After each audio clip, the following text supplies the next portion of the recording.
یہ جس طرح محمود جان بابر صاحب یہ کہہ رہے ہیں کہ یار دیکھ کے اور ناراضگی اس حد تک کریں نا، ہم مطلب کچھ چیز رہنے ہی نہ دیں، کوئی ادارہ نہ رہنے دیں، کوئی گفتگو کا وہ کوئی ایسا عمل نہ چھوڑیں کہ بس میں الامان الحفیظی کہوں گا، تو پھر کیسے معاملات آگے چلیں گے؟ اب دیکھیں کہ اس وقت ملک جن مسائل سے گزر رہا ہے، سب سے پہلے جو ہمارے ساتھ مسئلہ چل رہا ہے وہ معاشی استحکام کے حوالے سے ہے۔ اگر یہ ملک معاشی استحکام نہ ملا اس ملک کو، آپ دیکھیں ہماری نوجوان نسل جو کہ بے روزگاری کی چکی میں پھنس رہی ہے، عوام، مہنگائی، غربت اور دیگر مسائل میں جو ہے نا وہ بہت زیادہ پریشان ہیں۔ ان حالات میں کم از کم ہمیں سیاست چھوڑ کر ملک کی مفاد کے لیے کام کرنا چاہیے، یہی اس وقت ہم سب کا مقصد ہونا چاہیے۔ ہمارے نوجوان ڈگریاں ہاتھ میں لے کر جگہ جگہ دھکے کھاتے پھرتے ہیں، کوئی ان کا پرسان حال نہیں۔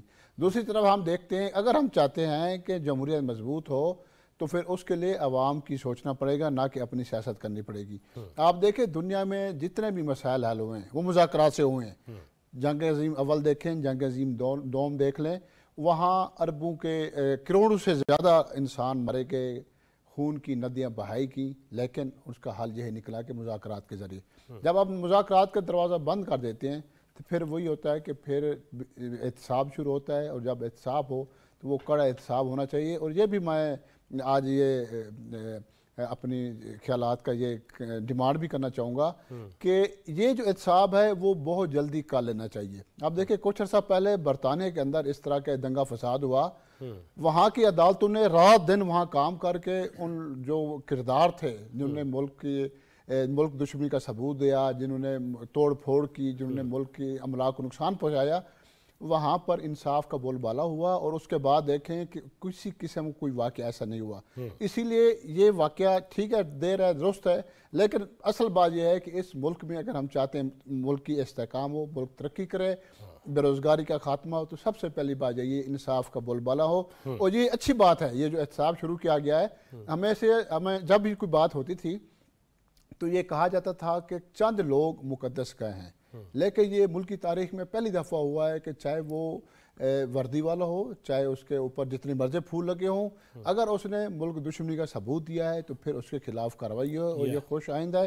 اس طرح کا سلسلہ جاری ہونا چاہیے۔ جب احتساب ہوگا تو پھر میسج جائے گا کہ ملک کے اندر سب برابر ہیں، جو بھی ملک دشمن ہوگا وہ اس کے خلاف کارروائی ہوگی۔ اور یہاں میں سب سے پہلے میں یہ ڈیمانڈ کروں گا ارباب اختیار سے بھی کہ ہمیشہ صحافیوں کے اوپر بھی، کیونکہ میں صحافیوں کا نمائندہ بھی ہوں، کہ صحافیوں کے اوپر بھی یہ الزام لگائے جاتے ہیں کہ شاید وہ کک بیکس لیتے ہیں، وہ کرپشن میں ملوث ہیں، تو ان کا بھی احتساب ہونا چاہیے۔ جن لوگوں نے صحافت کے نام پر گھناؤنا کھیل کھیلا، جو لوگ صحافیوں کو بدنام کرتے ہیں، اس مقدس پیشے کو، ان کے خلاف بھی انویسٹیگیشن ہونی چاہیے، ان کے خلاف کارروائی ہونی چاہیے، یہ میری ڈیمانڈ ہوگی۔ اور ان کے جو اثاثہ جات ہیں ان کی بھی جانچ پڑتال ہونی چاہیے۔ اگر عام بندے کی ہو سکتی ہے تو ان کی کیوں نہیں ہو سکتی؟ اس لیے ان کے خلاف بھی کارروائی ہونی چاہیے۔ بالکل صحیح۔ شراجی صاحب آپ بتائیے نا، یہ نہیں ہونا چاہیے ویسے یار ہمارے بھی جتنے بھی عہدیدار آتے ہیں وہ ایسے ڈکلیئر کر دیں اپنے کہ میں الیکشن میں آ رہا ہوں اور میں جب جاؤں گا 1 سال بعد تو پھر دیکھ لیجئے گا کیا ہے۔ ہم جیسے تو خیر ادار والے ہی ہیں، لیکن باقی بھی ہونا تو چاہیے نا۔ دیکھیں جواد فیضی صاحب، صدر نیشنل پریس کلب اسلام آباد اظہر جتوئی صاحب نے بڑی خوبصورت بات کیا، اور آئی ہوپ سو کہ جو نیکسٹ ان کی باڈی کا اجلاس ہوگا اسے یہ ایک قرارداد منظور کروائیں گے کہ آئندہ خاص کر کے نیشنل پریس کلب اسلام آباد میں جو بھی الیکشن کنٹیسٹ کرے وہ اپنے گوشوارے جمع کرائے گا، اثاثوں کی تفصیلات دے گا، اور پھر دیکھا جائے گا کہ کمیونٹی دیکھے گی، سابقین بھی ڈالنے ساتھ، ہاں، اور کمیونٹی دیکھے گی کہ جب وہ جا رہے ہیں تو ان کے اثاثے کتنے ہیں۔ لیکن مجموعی طور پہ جس جانب آپ پہلے جس کا آپ ذکر کر رہے تھے، اگر اس بات کو دیکھا جائے تو اب وہ صاحب irrelevant ہوتے جا رہے ہیں، اور بلکہ ہو چکے ہیں وہ صاحب irrelevant جنہوں نے پچھلے 4-6 سال اس ملک کے ساتھ کھلواڑ کیا۔ کھلواڑ تو انہوں نے 2013-14 سے ہی کرنا شروع کر دیا تھا، جب وہ الیکشن 4 جو حلقے تھے اور وہ تمام معاملات انہوں نے کیے۔ لیکن آئی ایم ایف کو خط لکھنا کہ جی کہا جائے کہ پاکستان کو بیل آؤٹ پیکج نہ دیا جائے، سول نافرمانی جیسی باتیں کرنا، اور پھر چائنا جیسے دوست کو ناراض کرنا، پھر سی پیک کے خلاف سازشیں، وہ تمام چیزیں اب عوام کے سامنے آ چکی ہیں۔ اب ان کا بیانیہ بکنے والا نہیں ہے، بکتا ہوا نظر نہیں آ رہا، اور اب عوام کافی حد تک چیزیں جان چکی ہے۔ وہ جو ایک کوشش کی گئی تھی نا کہ ایک سوشل میڈیا کے ذریعے برین واش کر کے ینگ یوتھ جو ہے اس کو ایک مخصوص مائنڈ سیٹ میں لانے کی، تو وہ اب ہمیں نظر آ رہا ہے کہ یوتھ جو ہے وہ جان چکی ہے، اور اسی فرسٹریشن میں وہ کبھی کسی پہ الزامات لگاتے ہیں، کبھی ایک بیان دیتے ہیں کہ جی فلاں تو فلاں ادارے کے انٹرنل معاملہ ہے، پھر کہتے ہیں جی اس کا ہمارا ایسٹ جو تھا وہ تباہ ہو گیا۔ تو آنے والے دن اچھے ہیں، بڑی انویسٹمنٹ ہونے جا رہی ہے، اور ایس آئی ایف سی خاص کر کے اور ہمارے سپہ سالار جس انداز میں چیزوں کو لے کے آگے بڑھ رہے ہیں وہ یقینی طور پہ بڑا مثبت ہے۔ لیکن ایک جانب جس جانب اشارہ جتوئی صاحب نے بھی کیا کہ برطانیہ میں ایک معاملہ ہوتا ہے اور بڑی جلدی اس پہ ایکشن ہوتا ہے، اور ایون آج کی خبر ہے کہ یہاں پہ فرحان آصف نام کا لڑکا اس کو جو ہے وہ گرفتار کیا گیا، ڈی آئی جی صاحب نے بتایا، اور پھر ایف آئی اے کے حوالے کیا جائے گا تو پھر یقینی طور پہ ہمیں برطانیہ سے بھی فیک نیوز، ایک تصویر غلط چلانے پہ ہاں اس نے ایک وہ غلط، اور اس کا خمیازہ کس طرح بھگتا گیا۔ اور میری بطور ایک جو ہے پاکستانی اور بطور جرنلسٹ میری ڈیمانڈ برطانیہ سے بھی ہے، اور حکومت پاکستان کو برطانیہ کے سامنے بھی یہ معاملہ اٹھانا چاہیے کہ آدر راجہ جیسے شرپسند وہاں پہ بیٹھے ہوئے ہیں جو 9 مئی میں بنیادی کردار ادا کرتے ہیں، جو پاکستان وزیر داخلہ برادر محسن نقوی وہ بات کر کے آئے ہیں اپنی ہم منصب، اور شاید اسی کا یہ ریزلٹ جو ہے وہ اس انداز میں آ رہا ہے، اور جو پاکستان دشمن عناصر برطانیہ میں بیٹھے اب ان کے خلاف بھی کارروائی ہو۔ جی سعید سربازی صاحب آپ ہمارے ساتھ ہیں جی؟ جناب صدر کراچی پریس کلب ہمارے ساتھ ہیں۔ ناظرین، سربازی صاحب ایک تو بات یہ کہ محمود جان بابر صاحب بھی پشاور سے ہمارے ساتھ ہیں، عون شرازی صاحب اور اظہر جتوئی صاحب صدر نیشنل پریس کلب ہمارے ساتھ بیٹھے ہیں، اور بات یہ ہو رہی ہے کہ مذاکرات کی بات کب تک کرنی چاہیے؟ اب تو پلوں کے نیچے سے یا اوپر سے پانی بہہ بو گیا ہوا ہے، 9 مئی کا واقعہ ہو جاتا ہے، پوری دنیا میں جگ ہنسائی ہوتی ہے، امریکہ میں ہمارے خلاف قراردادیں منظور ہو جاتی ہیں، اس کے بعد آج مصدق ملک صاحب کہہ رہے تھے کہ اب مذاکرات کا دور ختم ہو گیا، بہت ساری دعوتیں دی ہیں، کیسے دیکھ رہے ہیں اس کو؟ جی دیکھیں، میں سمجھتا ہوں کہ جس طرح آپ نے بات کی، اگر یہ کسی سویلائز سوسائٹی میں جو آپ نے باتیں کی، اس سویلائز سوسائٹی میں یہ ساری اگر چیزیں پاکستان میں ہوں، جیسے کہ آپ نے کہا کہ ڈیبیٹ ہونی چاہیے، بالکل ڈیبیٹ ہونی چاہیے، مذاکرات بھی ہونے چاہیے، لیکن مذاکرات کا جو ہے ان لوگوں سے ہونے چاہیے جو واقعی اپنی غلطیاں تسلیم کریں، اور وہ واقعی ماضی کے اندر جو غلطیاں ان سے ہوئی ہیں اور وہ ان کو نہ دہرائیں۔ آپ نے دیکھا ہوگا کہ 1996 میں جب پی ٹی آئی آئی تھی، عمران خان کا نعرہ تھا اکاؤنٹیبلٹی، لیکن اس نے بھی جو ایک بات کی کہ کوئی کسی اچھا ان کے ساتھ مسئلہ یہ تھا کہ وہ انہوں نے کہا کہ وہ صادق اور امین ہے، باقی جو ہے اس ملک میں کوئی صادق اور امین نہیں ہے، میں کسی سے بات نہیں کروں گا کہ چور ہے، اس طرح کی جو چیزیں اس نے کی۔ میں سمجھتا ہوں کہ کسی پولیٹیکل پارٹی کو اس طرح کی سوچ روا رکھنی نہیں چاہیے، بالکل، اور ہمیں جو ہے ان لوگوں کے ساتھ بالکل جو ہے جو پاکستان کے آئین کو تسلیم کرتے ہیں، جو پاکستان میں رہ کر وہ جمہوری جدوجہد اگر کرنا چاہتے ہیں اور آئین کے تحت کوئی بات کرنا چاہتے ہیں، ان سے بالکل میرے خیال میں بات ہونی چاہیے، اس میں کوئی بری بات نہیں ہے، لیکن وہ کنڈیشنل ہونی چاہیے کہ جو ساری چیزوں کو، انسانی حقوق کو اور جو چیزوں کو جو ہے پاکستان کے اندر رہتے ہوئے ان کو تسلیم کریں۔ اچھا جی سربازی صاحب، ابھی بات یہ ہو رہی تھی کہ احتساب ڈیفینیٹلی اس کا عمل جاری رہنا چاہیے، تبھی استحکام آئے گا، تبھی جو سکم ہے وہ دور ہوں گے۔ یہاں یہ بھی بات آئی ہے کہ جرنلسٹ پہ بھی بڑے الزام لگتے ہیں جی، طرح طرح کے، اور ہم نے دیکھا بہت سارے ایسے لوگ بھی جو سائیکل پہ آئے اور آج وہ ہمارے اوپر دھول اڑاتے ہوئے جاتے ہیں۔ تو ایشو یہ ہے کہ احتساب تو پھر ہر ایک کا ہونا چاہیے نا، خاص جرنلسٹ ہی کیوں نہ ہو۔ نہیں بالکل، کیونکہ دیکھیں اس سوسائٹی میں ہر ادارہ اس وقت جو ہے وہ اس کا مطلب کولیپس ہونے کی صورت ہے، اس میں ظاہر ہے جرنلسٹ بھی اس سوسائٹی کا حصہ ہے، اس میں وہ بری الذمہ تو نہیں ہے۔ اب دیکھیں آپ نے جو باتیں کی، میں نے دیکھا کہ آپ نے نیشنل پریس کلب کے حوالے سے بات کی کہ بھائی آپ کو بھی جو ہے اکاؤنٹیبل ہونا چاہیے، اثاثے وغیرہ۔ الحمدللہ میں آپ کو ایک بات بتاؤں، کراچی پریس کلب میں ہم جو ہے نا، دیکھیں ہمارا جو امتیاز ہے وہ یہ ہے کہ ہم کراچی کے اندر جو ہے جو آئین ہمارے بزرگوں نے ہمیں بنا کے دیا ہے پریس کلب کا، جو کانسٹیٹیوشن آئین ہے جس میں ہمیں پابند کیا گیا ہے کہ ہم جرنلسٹ پروفیشن کے علاوہ کوئی اور دھندا نہیں کر سکتے ہیں. اگر ہمارا گزر بسر، ہمارا کچن صرف اور صرف جرنلسٹ پروفیشن سے وابستہ ہو. اور ابھی جب میں آپ سے بات کر رہا ہوں، ہم نے ایک ہائی لیول اسکروٹنی کمیٹی بنائی ہے جو یہ ساری چیزوں کو دیکھ رہی ہے، اور جن میں سرکاری ملازم ہوں یا اس کے خلاف کسی کے خلاف کوئی جو الزام ہے، جس طرح سے آپ نے کہا کرپشن ہے، پیسے کما رہے ہیں، اگر کوئی بھی ہمیں کوئی کسی ادارے کی طرف سے یا کسی انڈیویجول کی طرف سے کوئی بھی بات پتہ چلتی ہے اور وہ ہمیں لکھ کے دیتے ہیں، تو ہم اپنے ممبر کے خلاف بالکل جو ہے ہم جو ہے کارروائی کرتے ہیں، ایکشن لیتے ہیں. اور ہم جو ہے پھر اور یہ واحد میں سمجھتا ہوں کراچی پریس کلب جو ہے اس کی بنیادی وجہ ہے. دیکھیں بنیادی وجہ یہ کہ اگر پاکستان کے اندر ایک آئین مروجہ آئین ہے، اس آئین کے تحت اگر آپ جائیں گے تو میں نہیں سمجھتا ہوں کہ کوئی مشکلات آپ کو پیش آئیں گی. اسی طرح جو ہے ہم کراچی پریس کلب میں الحمدللہ آئین پہ اب تک ہم عمل کرتے ہوئے آئے، اور اسی لیے ہمارے اندر کوئی بگاڑ ہوگا اتنا، لیکن اتنا نہیں ہے جتنا ہم اس کو، کیونکہ ہمارے یہاں اکاؤنٹیبلٹی کا یا پتہ چل جائے تو آنکھیں بند نہیں کی جاتی. بہت شکریہ جناب سید سربازی، بہت شکریہ. ناظرین مجھے یہاں پہ ایک لینا ہے، بریک کے بعد واپس آتے ہیں، مزید باتیں کرتے ہیں، ہمارے ساتھ ہی رہیے گا.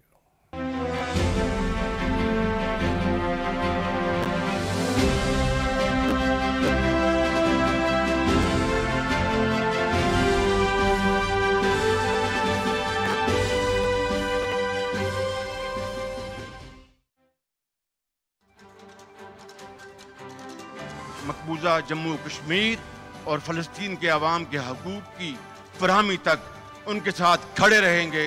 اس ظلم و ستم کو روکنے کے لیے اپنا ہر ممکن کردار جاری رکھیں گے.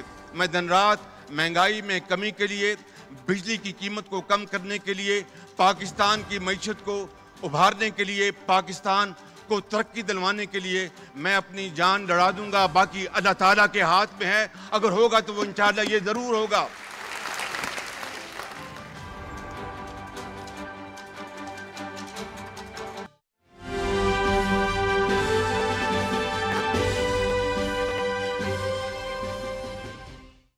ویلکم بیک ناظرین، آپ دیکھ رہے ہیں چوتھا ستون، میں ہوں جواد فیضی. بریک سے پہلے یہ بات ہو رہی تھی کہ کوئی بھی شخص، فرد وہ ماورا نہیں ہے قانون سے، وہ قاعدے قانون کا پابند ہے، اور کوئی بھی ادارہ وہ آئین کے تحت ہوگا جو آئین میں لکھ دیا گیا. اور بریک سے پہلے صدر کراچی پریس کلب یہی کہہ رہے تھے کہ آئین ہے، اگر ہمارا اس پہ عمل ہونا چاہیے. محمود جان بابر صاحب، ہم آپ کے شہر سے آوازیں سنتے ہیں، ہم چڑھ دوڑیں گے، ہم یہ کر دیں گے، ہم مانتے نہیں ہیں کسی چیز کو، اور پھر اگر پنجاب میں کوئی ریلیف دیا جاتا ہے تو اس پہ بھی تنقید ہوتی ہے.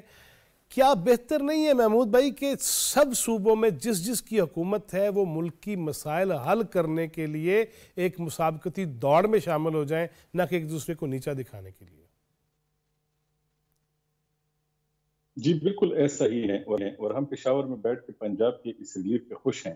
مسئلہ صرف ایک ہے کہ میاں نواز شریف صاحب جب لندن میں تھے تو ہم سب دعا کر رہے تھے کہ وہ واپس آئیں، اور اس وقت جو چاروں صوبوں کے لوگ مشکل زندگی گزار رہے تھے وہ آئیں گے تو ایک ایسا پلان لے کے آئیں گے، سب لوگوں کو ایک جگہ بٹھائیں گے، پورے ملک کو لے کے آگے چلیں گے اور کوئی کام ہوگا.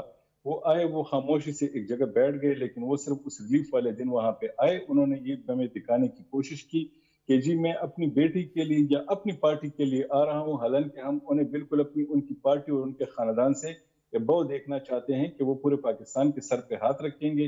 اس دن ان کا آنا جو ہے وہ محسوس کیا گیا یہاں پہ، اور ہم نے بھی محسوس کیا، اور ہم نے اس پہ بات بھی کی. اور ہم اب بھی کہتے ہیں کہ وہ صرف مریم نواز شریف کے والد نہیں ہیں، انہیں پوری قوم کے سر پہ ہاتھ رکھنا چاہیے تھا. یہ ایک شکوہ تھا جو اپنی جگہ پہ اب بھی قائم ہے. دوسری بات یہ ہے کہ یہ جو ہم سچویشن ساری دیکھ رہے ہیں، آپ کہہ رہے ہیں کہ فلاں کے خلاف کارروائی ہونی چاہیے. جن پریس کلبوں کی آپ بات کر رہے ہیں، کیا سارا مسئلہ ان لوگوں میں ہے یا ان لوگوں میں ہے جو کہ کچھ انٹچبلز کے برہمنوں کے خاص تھے اور وہ صحافت میں تھے؟ ان برہمنوں کو اگر آپ ہاتھ نہیں لگا سکتے تھے تو ان صحافیوں کو بھی آپ ہاتھ نہیں لگا سکتے تھے. آپ نیشنل پریس کلب میں کچھ بھی کر لیں, آپ کراچی پریس کلب میں کچھ بھی کر لیں, لیکن وہ جن کے بندے ہیں اگر ان تک آپ کی رسائی پہلے نہیں ہو رہی, اگر آپ ان پہ ہاتھ نہیں ڈال سکتے تو آپ ان پہ بھی ہاتھ نہیں ڈال سکتے. یہ صحافت جو ہے نا, یہ کچھ لوگ صرف ایک نام کے طور پہ استعمال کر رہے ہیں, اپنی کمائی کے لیے استعمال کر رہے ہیں اور ہمارے پیشے کو استعمال کر رہے ہیں. ہمیں انہوں نے فاٹا بنایا ہوا ہے. فاٹا کیا تھا؟ شہری علاقوں میں بندہ قتل کرتا تھا, فاٹا میں بھاگ جاتا تھا, وہاں پہ وہ گرفتار نہیں ہو سکتا تھا. یہ لوگ باہر جرائم کرتے ہیں, جیسے پکڑے جاتے ہیں پھر صحافت کی چھتری تلے آ جاتے ہیں. ان لوگوں پہ پہلے ہاتھ ڈالنا پڑے گا. کراچی پریس کلب کے ممبران بھی بڑے اچھے لوگ ہیں, نیشنل پریس کلب کے ممبران بھی اچھے لوگ ہیں. وہ جو V8 گاڑی میں صاحب جاتا ہے اور پیچھے صحافی بھی V8 گاڑی میں جا رہا ہوتا ہے, اس تک پہلے پہنچنے کی ضرورت ہے.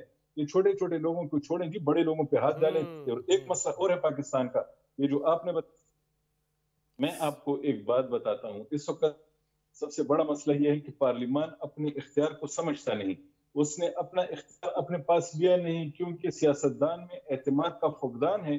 تو اس لیے اداروں کو یہ موقع ملا کہ وہ آپس میں ایک دوسرے کے ساتھ لڑیں. اور وہ جو امریکہ میں وہاں پہ کیپٹل ہل پہ جو لوگوں نے چڑھائی کی تو ان کو سزا تو ہوئی, لیکن پاکستان میں کسی کو بھی سزا اس لیے نہیں ہو رہی کیونکہ لوگ ایک دوسرے کے پیچھے چھپ جاتے ہیں. ایک ادارہ کچھ لوگ کے پیچھے کھڑا ہے, دوسرا ادارہ کچھ لوگ کے پیچھے کھڑا ہے.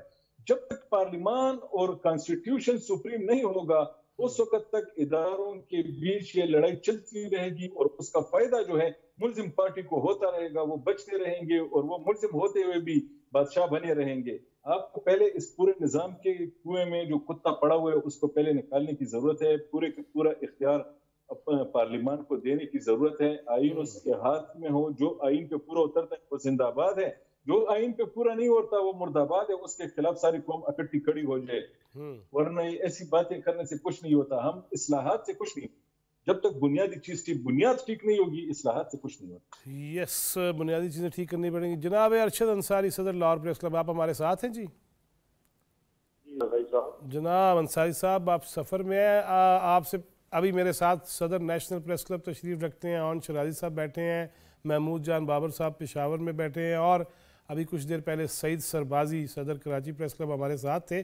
انصاری صاحب, بات یہ ہو رہی ہے کہ کب تک کسی کی منتیں کی جاتی کہ مذاکرات کر لیں, آ جائیں, بیٹھ جائیں, ملک آگے بڑھاتے ہیں, وہ تو سنتے نہیں ہیں. اب مصدق ملک صاحب کہہ رہے تھے کہ بس مذاکرات کا وقت گزر چکا. اور دوسرا سوال یہ ہے کہ احتساب کی بات ہو رہی ہے کہ ہر ایک کا اب تو سامنے آ گئی چیزیں جنہیں ہم سمجھتے تھے ہاتھ نہیں لگایا جا سکتا, نہیں, وہ بھی کلیئر ہو گیا, ملک دشمنی برداشت نہیں ہوگی. کیا فرمائیں گے؟ نہیں, پہلی بات تو یہ ہے بھائی صاحب, شکریہ آپ کا. پہلی بات تو بالکل درست ہے کہ ملک دشمنی جو ہے نا وہ کسی کو برداشت, اس پاکستان کے لیے جیے تھے, اس پاکستان کے لیے مریں گے, اس پاکستان کے لیے قربان ہو گیا ہمارا سارا کچھ جو ہے اس پاکستان کے لیے. تو معاملہ یہ ہے کہ یہ بھی بالکل یہ جو کہہ رہے ہیں کہ جب تک پارلیمان اور کانسٹیٹیوشن جو ہے اس وہ بھی ٹھیک ہوگا تب تک یہ معاملہ ٹھیک نہیں ہو سکتا. تو پارلیمان میں بیٹھنے والے لوگوں کو بالکل یہ پتا ہے پارلیمنٹ ہے کیا, اس کی اختیارات کیا ہیں, آئین میں کیا ہے, آئین کیا کہتا ہے. جو لوگ آتے ہیں تو میرا خیال ہے زیادہ تعداد پڑھتے نہیں, لوگ پڑھنا چاہیے. اور جب تک یہ چیزیں ادارے سپریم نہیں ہوں گے جس تک ہاتھ نہیں ڈالا جا سکتا. پہلی بات یہ ملک دشمنی والی دیکھیں, الحمدللہ یہاں اس ملک کے ساتھ سارے فوائد ہیں, لیکن اگر جو لوگ اس قسم کی کافی سکتے ہیں, ہمارے میں بڑا کھل دوں گا, ہمارے لوگ ہمارے جوان میں شہید ہو رہے ہیں, ماؤں کے لال, بھائیوں کے بہن جو ہیں وہ شہید ہو رہے ہیں, قربانیاں دے رہے ہیں. تو یہ کرتے پانے انشاءاللہ رائے گا نہیں جائیں گے. اور جو پاکستان کے خلاف کھڑا ہوگا, جو اس کی انشاءاللہ تعالیٰ ہماری فوج, ہم سب گردن توڑ کے کھڑے ہیں, تیار ہیں. کیونکہ اس ملک کے لیے اس کو یہ ملک اسلامی دیا جاتا ہے, اس میں ہزاروں لاکھوں جانیں قربانی ہوتی ہے. ملک قائد مفتی جناح نے جب بنایا تھا تو یہ ایسے اس کی تاریخ بہت وسیع ہے.